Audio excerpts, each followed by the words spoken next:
ఉండడానికి ఎవరి ద్వారానైనా ఎవరితోనైనా కూడా దేవుడు ఒక మంచి ఆధారము, ఆశ్రయం, దుర్గం మన కోసం ఆయన సిద్ధపరుస్తూ మనకు ఆశ్రయ దుర్గంగా, కోటగా, కొండగా మనల్ని కాపాడే దేవుడుగా ఎన్ని విధాల మనల్ని ప్రతి క్షణము దేవుడు కాపాడుతూ ఆయన అద్భుతాలు మన జీవితాలలో చేస్తూ మనం ఇతరులకు సాక్షిగా నిలబడేటట్టు ఎన్ని గొప్ప కార్యాలు చేస్తుండో ఈ యోషువ చూస్తున్నాం కదా. మేనత్త ఎంత చక్కటి ధైర్యంతో 2వ దినవృత్తాంతాలు 22వ అధ్యాయము 10వ వచనం చూద్దాం.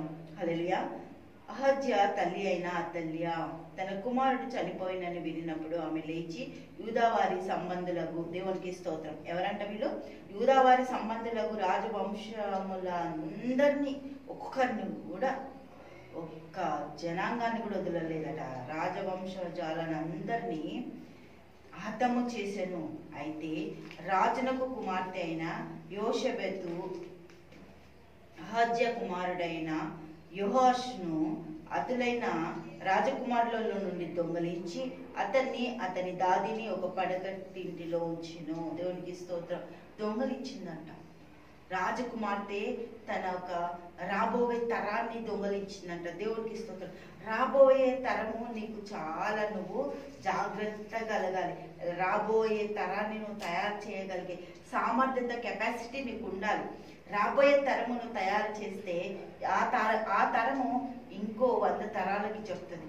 ఈ తరము, దేవునికి స్తోత్రం, నీవు ఒక్కదానివే 100 తరాలకి ఆశీర్వాదకరంగా నిలబడాలి. రాబోయే తరాన్ని సిద్ధపరిచినప్పుడు దేవుడు ఎంత ఆనందిస్తాడో తెలుసా? దేవుడికి మహిమ కలుగును గాక. హల్లెలూయా.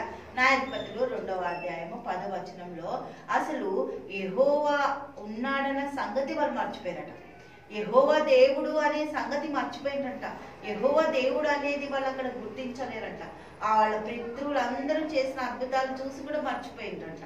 అటువంటి తరం రాకుండా నీవు ఇటువంటి తరాన్ని లేవనెత్తే కెపాసిటీ, నీవు తల్లిగా, తండ్రిగా, నీవు ఒక అమ్మమ్మగా, నానమ్మగా, తాతగా అందరికీ దేవుడి ఫెసిలిటీ ఇచ్చిండు.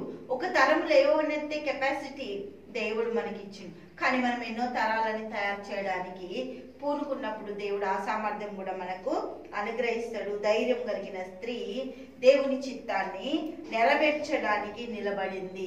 అతుల్య ఖడ్గాన్ని తప్పించుకొని యూదారాజుని రక్షించింది ఈ యొక్క మేనత్త కదా. దేవుడికి మహిమ కలుగును గాక. హల్లెలూయా. ఒక పడకటింటిలో ఉంచెను.